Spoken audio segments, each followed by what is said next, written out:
Hello. In the second lecture of WT Workshop Technology, I will be discussing properties of materials, specifically mechanical properties of materials and industrial safety. That is the section of this, that is the topic of this first section as we discussed earlier. So,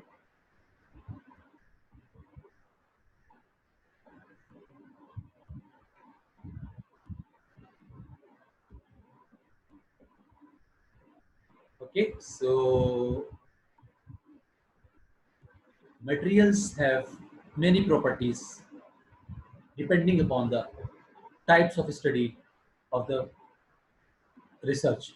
So basically we have properties of materials. We have physical properties, chemical properties, magnetic properties, optical properties, electrical properties and mechanical properties. The properties that are related to the physics, that are related to the hardware or behavior of the material in the rigid module is known as physical properties. Chemical properties, what kind of chemical elements are a material is made up of and how would it behave when mixed with another element. This is the property, chemical property. And the third is magnetic property. In magnetic property, how a material behaves magnetically,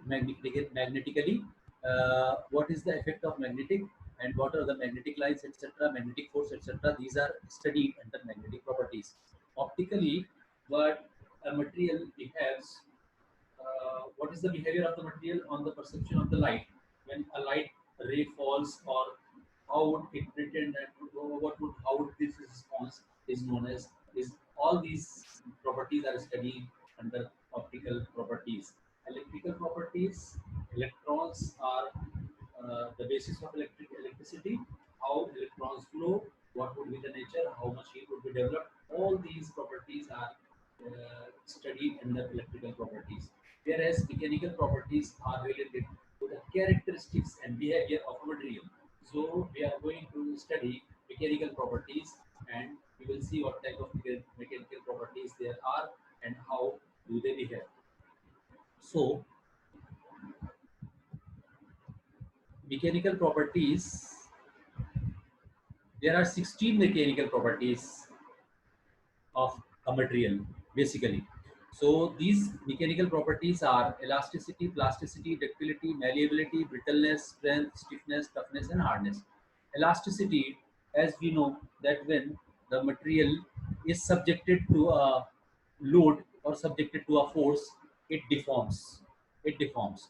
The property of the material by virtue is to undergo shape change when an external force is applied. So, upon application of force, the material behaves elastically, and material, uh, the change of the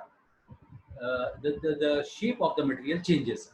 So, when the load is removed, the material regains its original shape, is known as elastic property of the material. That means disappearance of deformation on removal of load when the material is applied, when the load is applied. So,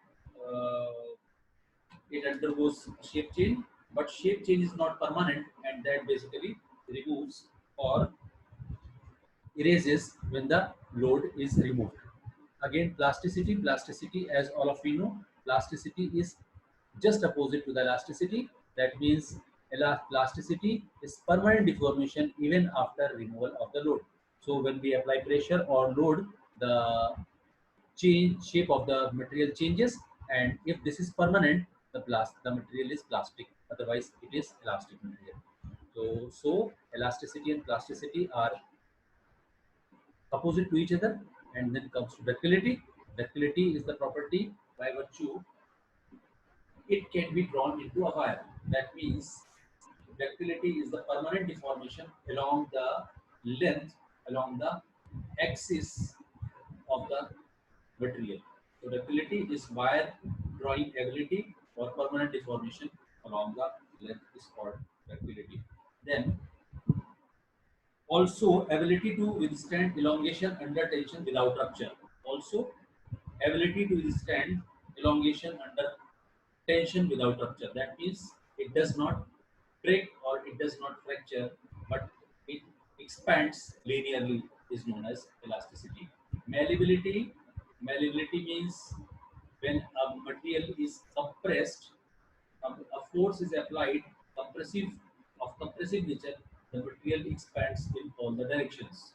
So, malleability is the property by which the thickness of a material can be changed and it is not brittle.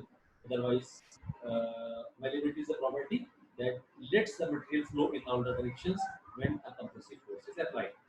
And in brittleness, in brittle material, when a force is applied, either tensile or compressive, it does not elongate in any direction, and upon after a little deformation, it breaks or fractures takes place.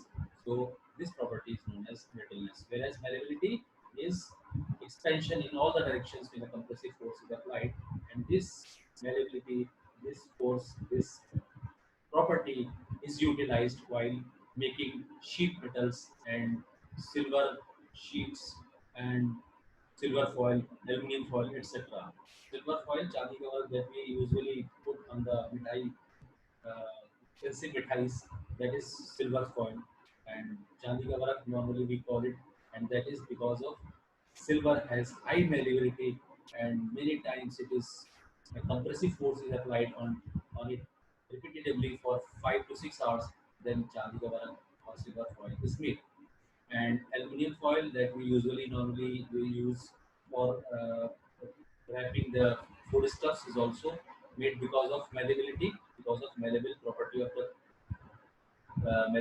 of the materials.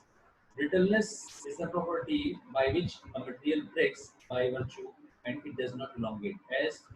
See, as we see into the windshields of the automobiles or cars, that when there is an impact on the windshield, the material collapses there, the windshield collapses there rather than splitting around and harming the people and other things.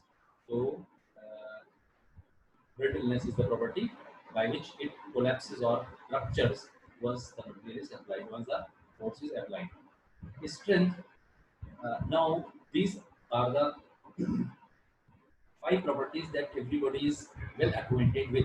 But now, the properties that are coming: strength, stiffness, toughness, hardness. These are there is slight difference between these properties, and uh, normally students don't remember these properties and forget. So strength is sustained load without distortion. Sustained load without distortion, or it can be said ability to withstand stress without failure. That means if a person does not distort when it is put under high compression, under high testing conditions, and it does not distort, and its ability to deal with the stress is known as strength. So, if a person is put under these conditions or a material is put under these conditions, that is known as strength. To strength means to strength means to withstand load, yes, sustain load without distortion. That means there is no distortion. That is called strength. Then comes stiffness. Stiffness is very important property as far as materials are concerned. Stiffer means resist deformation. To resist deformation, if I try to change the shape of a body and it does not allow me to change the shape, that will be that metal or material will be stiff. That material will be stiff. So stiffness is the property because of which it does not allow to resist to change the deformation. That means it resists the deformation. And uh, higher modulus of elasticity E means higher stiffness or stiffer material. If we have two materials, E1 and E2 are their modulus of elasticities, and E1 is higher. That means material 1 is more stiffer than the material 2. So stiffness is the material that does not allow that stiffness is the property that does not allow us to change the shape of any body of any material. Then toughness means ab- to absorb energy is called toughness. Capacity to absorb energy is called toughness. Toughness is capacity to absorb energy or amount of energy material can absorb without failure. That is called toughness. Toughness means if a body, if a person of a material is able to absorb energy without failure is known as toughness. So there is slight difference between stiffness and toughness. Stiffness is related with the deformation. Strength is related with the strength distortion, and toughness is related with the amount of energy the material can absorb. That is called toughness. Whereas hardness is indentation or resistance to indentation or scratch. That means if we are trying to put a scratch on a body or trying to dent, we are trying to make a dent in anybody, and the material does not allow us to be dented, to put a dent on it or to put a scratch on it. That property is known as hardness. So hardness is the property that deals with the surface, and it does not allow us to deal with the indentation or scratch. Then comes resilience. Resilience means to absorb energy elastically. To absorb energy elastically. That means when the load is applied, when the force is applied, it absorbs energy, and when the force is removed, it gives up the distortion and it regains its original position. It happens in the springs and shock absorbers. Spring we seen, all of us are well acquainted with the spring. When we apply extension or compression, the spring expands or compresses, and as soon as we remove the force, it regains its original position, is known as resilience. So shock absorbers and springs are very much concerned with the resilience, and they very much utilize the basic property resilience of the materials. Then fatigue is the a continuous phenomena that basically leads to failure or fracture while the material is subjected to fluctuating loads. For example, we have a bridge. The bridge is not uniformly loaded. Sometimes a scooter is going, sometimes heavy vehicle is going, and many times if sometimes it is free, then again it is loading. Again, truck is also passing on that bridge or flyover, or sometimes bicycle is passing through. So the material or the bridge is not subjected to uniform loading. There is a variety of load, and that at an interval, not an intermittent interval or regular interval. So there will be developed a phenomena that is called fatigue, that will lead to failure of the bridge or the material. Fatigue is phenomena because of which fluctuating loads hammer, and fluctuating loads, uh, mm, the material fails because of fluctuating loads, is the called fatigue.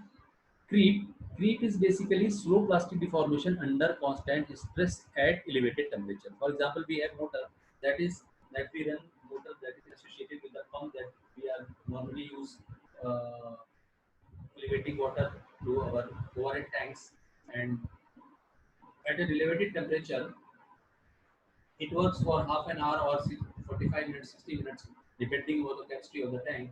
So it is working at a high temperature. It is working at a high temperature. So if the material fails, uh, and there will be, if the material fails because of elevated temperature and fluctuating load, this will be known as creep. Plastic deformation, slow plastic deformation under constant stress at fluctuating load is known as creeps. 12 are the 12 original properties, 12 original mechanical properties, 4 are the derived mechanical properties. These are not original mechanical properties, but depending upon the type of manufacturing processes, they can absorb these properties are derived, are extended properties. Machinability, formability, castability, and weldability. That means if a material is machined well, machining, I will explain later on what is the machining processes. In my first lecture, I explained what is the machining, and we'll handle it in detail when we reach to the third unit. So machinability, the ability, the easiness by which a material can be machined is known as machinability.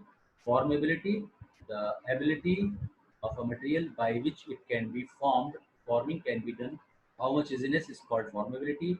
Casting, we earlier in the last class, in the last lecture, we studied the casting process, and then weldability. All of us are well acquainted with the casting process and castability. Weldability. Welding is the process of joining two metals, and if a material is very much respondent to the welding, that means it has good weldability and high weldability. So last in this last slide, uh, we will discuss about the textbook. Textbook, we will be having two textbook. One is Michael P. Grover, MP Grover, Fundamentals of Modern Manufacturing Materials. Publisher is John Gillian and Sons. Another is Sirope Kalpakjian. Sirope Kalpakjian is the ultimate Bible of the manufacturing processes, and all it covers all the manufacturing processes that I have ever heard or seen. So manufacturing processes, the Bible of the manufacturing processes or manufacturing engineering and technologies, Sirope Kalpakjian. This is a quite a heavy book, and it will take a lots of time to study, and it will cover all the manufacturing techniques and manufacturing possibilities, processes, everything is given in this book, and a lot of properties are also given. Okay, so now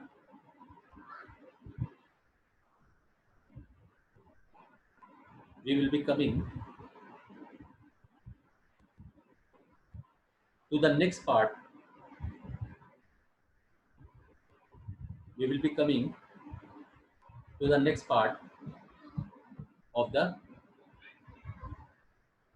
first unit, that is industrial safety.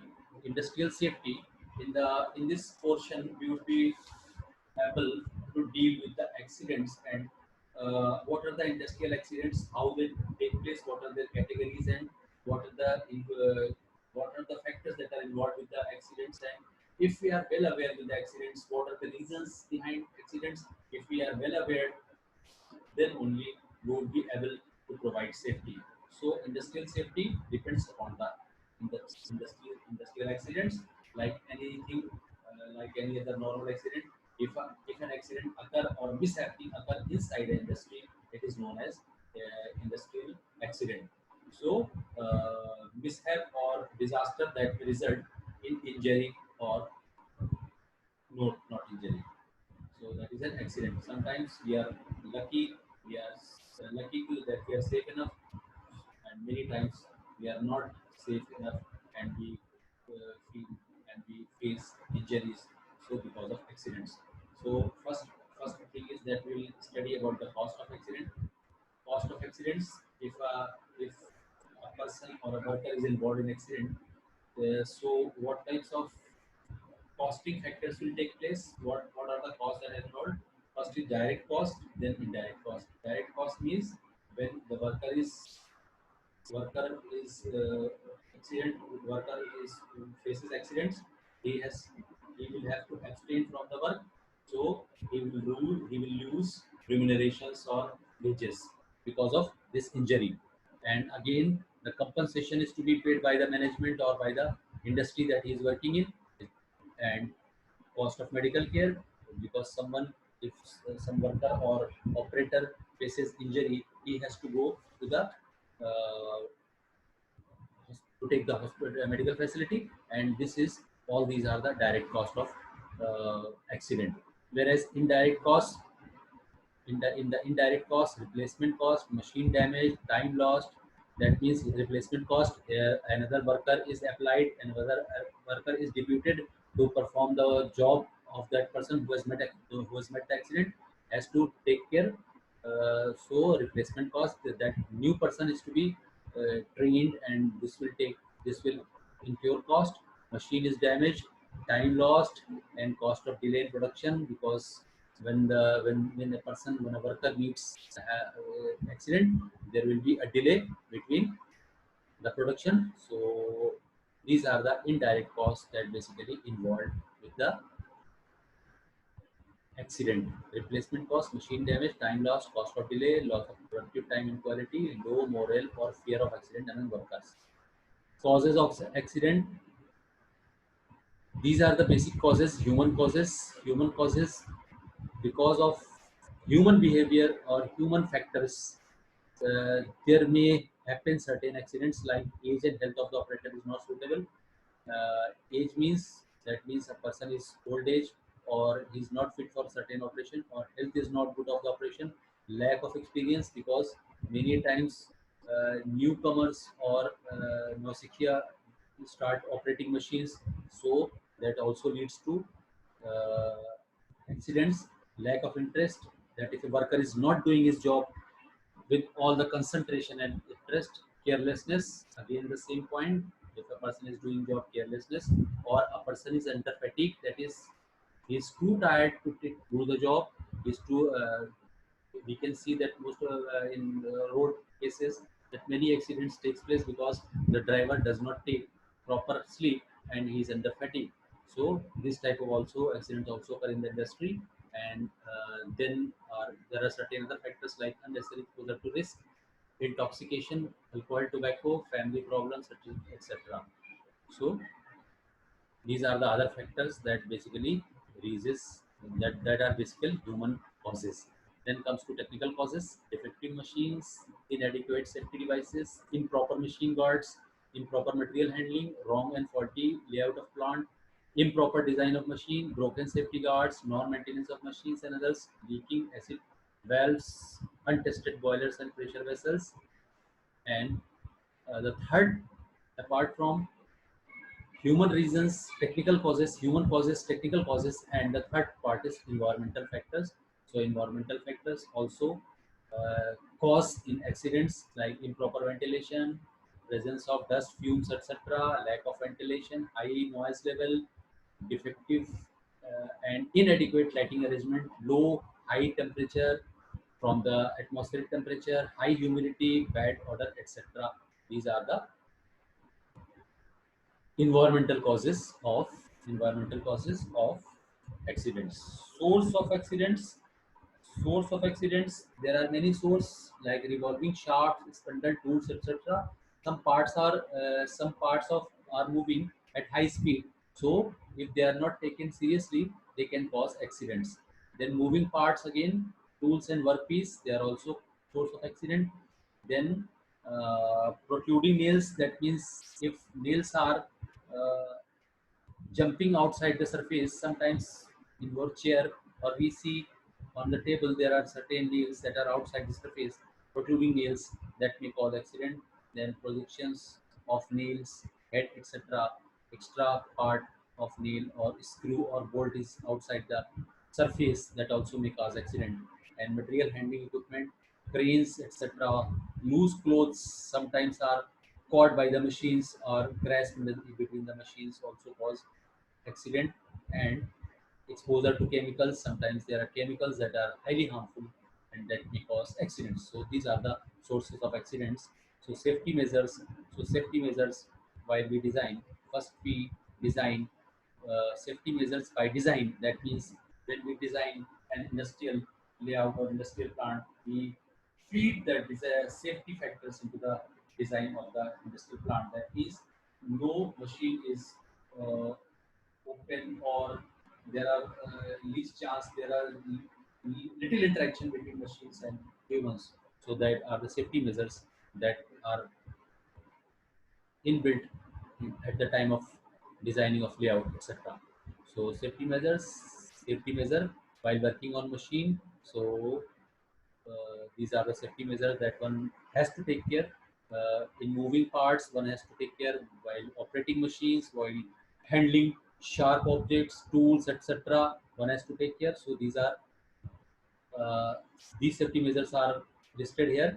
And when we have to enter a plant, we have to put our helmet on. Similarly, belts, etc., loose cloths, etc., are to be avoided. And these are the factors, these are the points that are need to ensure safety measures while working on machine. Then safety measures while using material handling equipment. Material handling, we know cranes are there and other material conveyors, belts, etc. They need extra care while moving the material, and these are listed here. Safety measures to prevent electric shocks. So these are the fourth type, because most of the time we have to deal with the electricity. So electric wires should be properly covered, properly connected, properly taped, etc. No connection should be loose, and sorry, and where we have to put the screws and bolts, etc. So we have to put wiring and panels very much accurate and very much good in good condition. So these are safety measures that we have to take place, and then last comes types of fire. So these were the safety measures that have to be taken. So last is types of fire, and types of fire we have to study what types of fire: class A, class B, and class C. So class A types of fire are provoked by combustible material like paper, etc. So if a fire is provoked by combustible material like papers or other clothes, etc., those are known as class A fire. Class B fire are because of inflammable like petrols, diesels, kerosene, etc.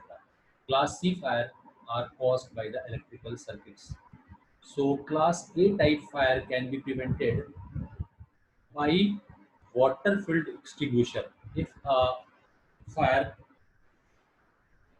if a fire takes place because of paper, clothes, etc., it can be dosed by water-filled extinguisher. Whereas in to prevent the class B type of fire, we have to reduce the supply of oxygen and use fire extinguisher, water excluding water. So to prevent the class B type of fire, we have to apply the fire extinguisher that don't use water and use some inert gas, so that we have to reduce the oxygen supply, and that basically will lead to dosing of the fire. Then third type, dry powder extinguisher or carbon dioxide extinguisher is applied to third type, because in electrical, if a fire is there, if a fire is caught by electrical circuiting, short circuiting.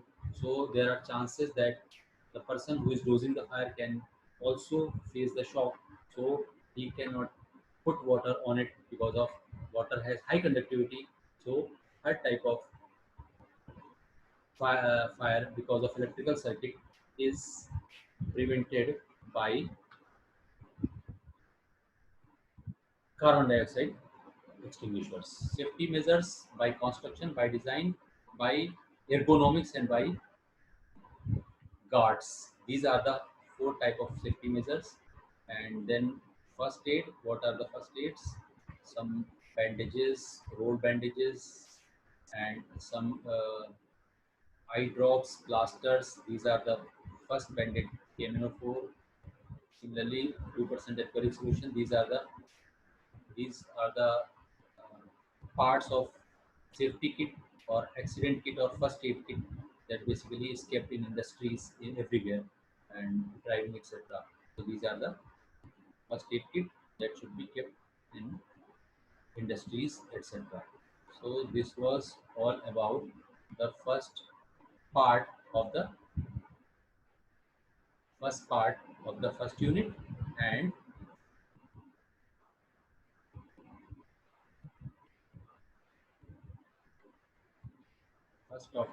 first unit, and we will be looking into the second part of this first unit in our next topic.